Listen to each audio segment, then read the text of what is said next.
It is the agenda for the 21st century you're living in today. For a brave new world where everything that you cherished and held true will no longer exist.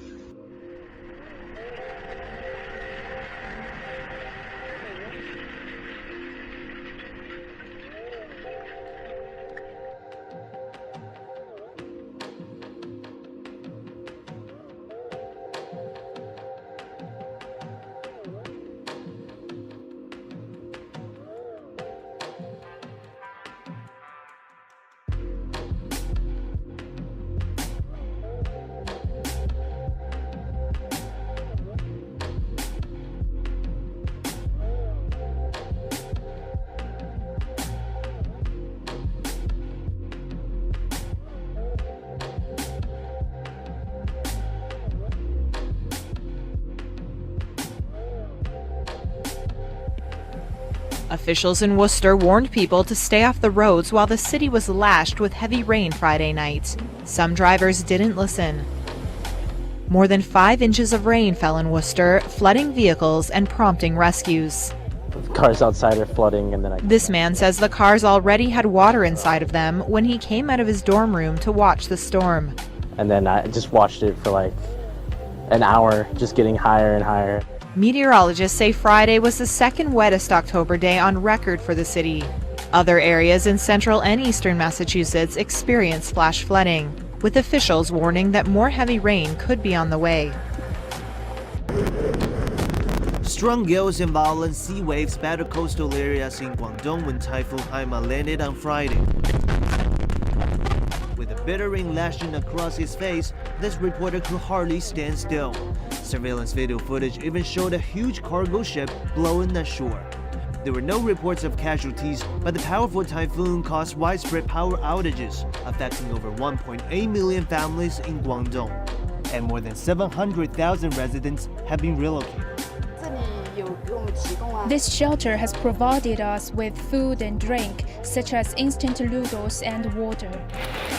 Hong Kong also faced the destructive wrath of Haima. Rows of trees uprooted, shops closed, stock trading halted. More than 700 flights were cancelled or delayed on Friday. The typhoon, though now weakened, still affects the eastern city of Shanghai, bringing plenty of heavy rain with it. For nearly 50 years, Ali Jamil Mbarak has been herding goats along the southern banks of the Litani River. Here, his goats feast on grass and foliage that line the waterway. But in recent years, they've started grazing around piles of trash and drinking contaminated water.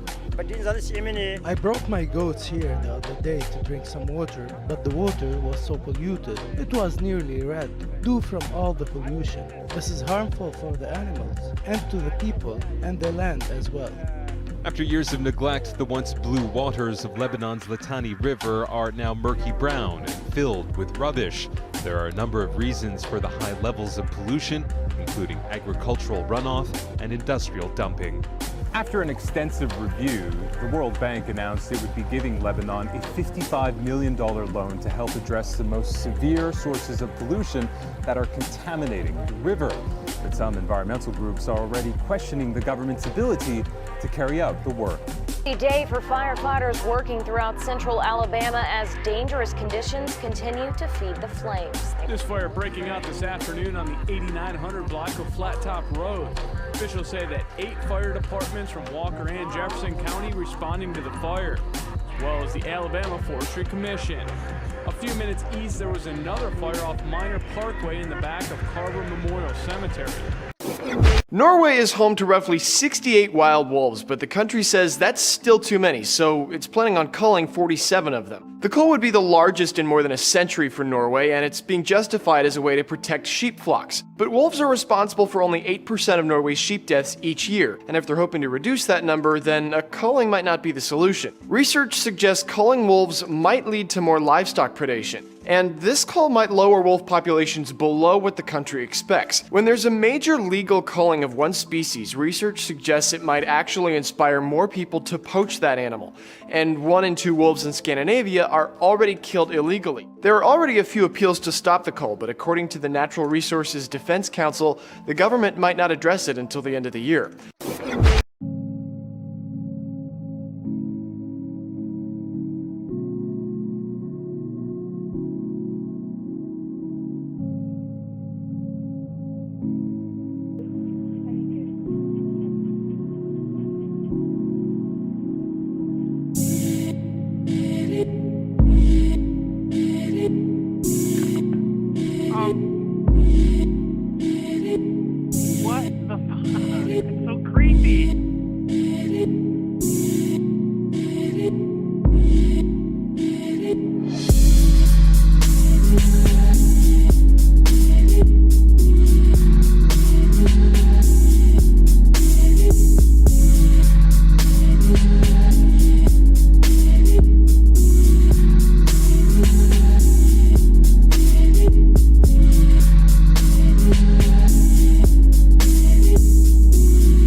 The mosquito terminator is on the move. Moving at 20 kilometers per hour, the train covers a distance of 150 kilometers in a cycle. Power sprayer trucks are mounted on a rail wagon to spray insecticide along the tracks to prevent mosquito breeding. They have a capacity to sanitize the water bodies up to 50 to 60 meters from the tracks. Before former Australian Prime Minister Tony Abbott lost his party's leadership last year, he announced the country would hold a plebiscite on whether to legalize same-sex marriage. A plebiscite involves a public vote on an issue which Parliament ultimately decides, but it's non-binding, meaning members of Parliament don't have to follow the results of a public vote. For a few hours this morning, they stopped the traffic. This was dubbed the Women's March. Venezuela's women say they are bearing much of this nation's pain. More than 100 migrants and refugees have been rescued off the coast of Libya. The migrants, mostly from sub-Saharan Africa, were rescued on Saturday near Tripoli by the capital's Port Navy squad. One of the migrants' two boats had already capsized after suffering engine failure by the time the Coast Guards arrived. And 112 migrants heading for Italy have set off from Libya in two boats on Friday. This fence is dividing Parisians between those who want a homeless shelter in this wealthy area and those who don't. People like this man. Oui, moi je suis choqué quand même de voir ça. He says he's shocked that officials would build a homeless shelter here and insists there are already plenty of empty places for the needy to live. French police have clashed with migrants at the refugee camp near Calais as authorities crack down on illegal immigration. Police used tear gas to disperse a group of migrants as they throw stones to protest government plans to close the camp. French authorities will start relocating people on Monday, and some of the site's makeshift tents have already been abandoned. The Calais camp has been a temporary shelter for thousands of migrants fleeing war-torn countries over the past few years. One person has been killed and at least 3 injured after multiple explosions went off in the Japanese city of Utsunomiya, some 100 kilometers north of Tokyo. The explosions occurred around noon on Sunday in the vicinity of Utsunomiya Joshi Park. One person was found dead at the scene with his body severely damaged. All right, guys, we got a military Chinook going right over the house here. Try to get in the shade, right and grab him. Military Chinook going right over the house. I heard the house shaking, so I had to run out here.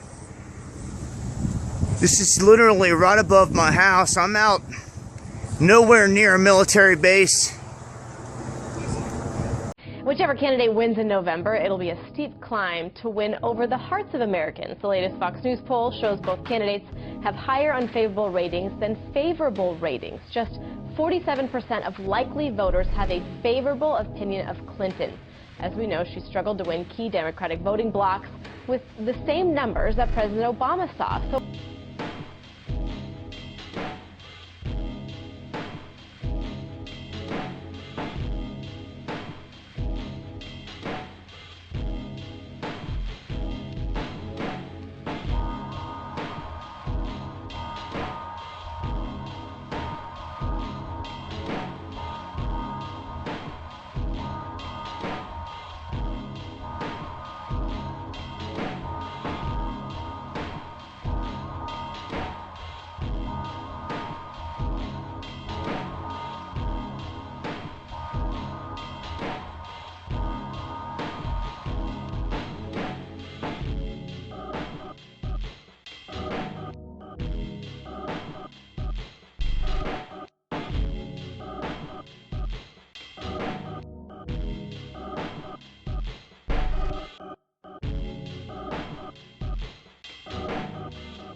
British Transport Minister Chris Grayling has said that it is in the interest of both the country and the European Union to have tariff-free trade even after leaving the bloc.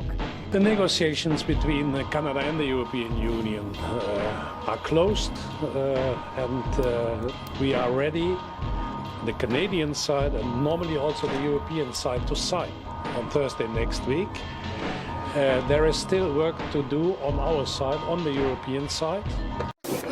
Intense battles between rebel and government forces are raging in Syria's northern city of Aleppo. These clashes come after a three-day truce expired on Saturday. Reports say the government-controlled Hamadaniya district witnessed a heavy rebel shelling, and airstrikes also hit a number of rebel-held areas west of Aleppo. Meanwhile, Russian media say aircraft carrier Admiral Kuznetsov will head to Syria with top confidential tasks. According to locals, warplanes from a Saudi-led coalition have attacked targets in Sana'a, Yemen's largest city, hours after a three-day truce in the war expired on Sunday. The UN envoy for Yemen has called for extending the ceasefire for another 72 hours. And the UN envoy for Yemen has called for the renewal of a 72-hour ceasefire in the country. The ceasefire expired a minute before midnight on Saturday. Despite the truce, it had been a day of heavy fighting between Houthi rebels and Saudi-backed forces. Each side accused the other of repeatedly violating the truce.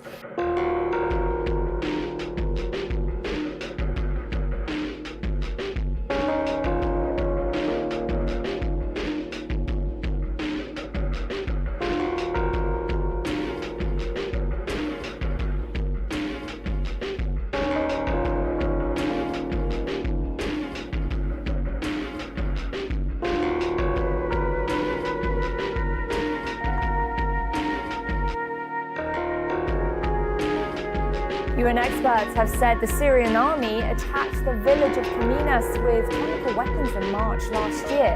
The statements came from a UN Security Council report released on Friday, but they were unable to determine who was responsible for two other chemical weapons attacks, one against Spanish in Idlib province in March the same year, and the other Kafrazita in Hama province in April 2014. Meanwhile, a burning sulfur plant south of Mosul, torched by ISIS, is releasing large amounts of sulfur dioxide into the air, covering towns.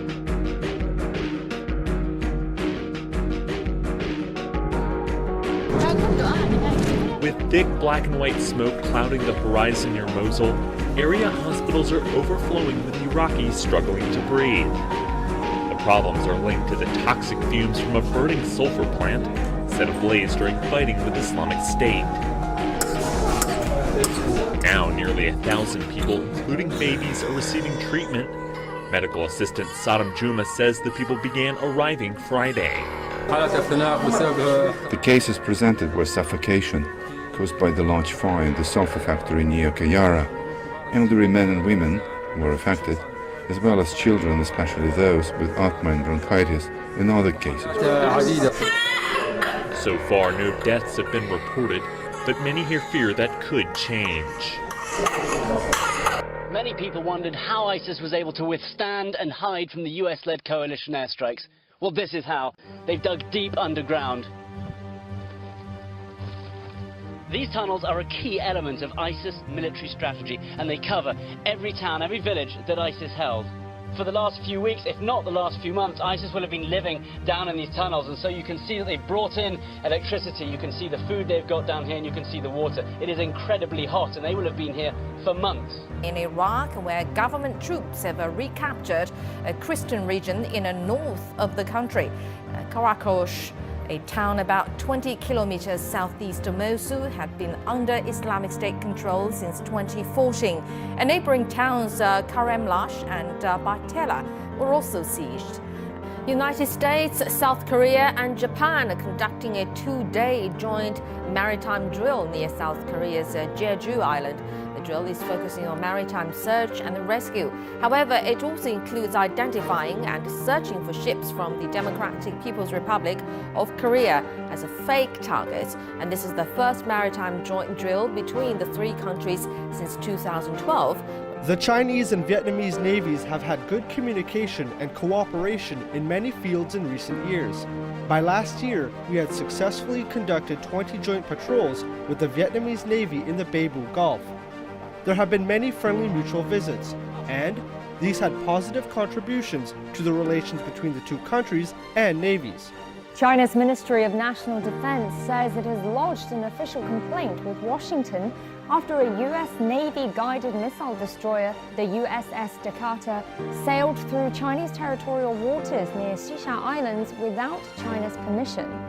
After the U.S. warship entered Chinese waters, 2 Chinese Navy ships issued a strong warning demanding it to leave. The ministry has released an official response announcing strong opposition to the military maneuver. In a statement, it said the United States is well aware of China's territorial sea baseline and criticized Washington for trying to destabilize the region, just as the situation in the South China Sea is starting to improve. The ministry added that the ship's deployment undermines mutual trust and goes against past efforts to resolve regional tensions. Now, Russian aircraft carrier fleet sailed across the English Channel on Friday to reinforce the anti-terrorism missions in Syria. And British authorities were alerted and sent 2 destroyers to monitor the fleet.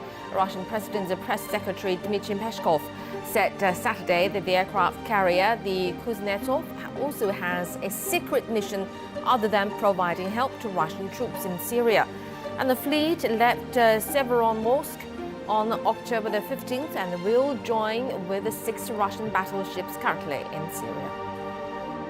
Russian President Vladimir Putin playing a central role in the 2016 campaign as America's relationship with Moscow continues to deteriorate. And amid Russia's air war in Syria and suspected hacking of the U.S. election comes yet another provocation. Earlier this month, the Kremlin deployed nuclear-capable missiles to Kaliningrad, a Russian exclave bordering Poland and Lithuania.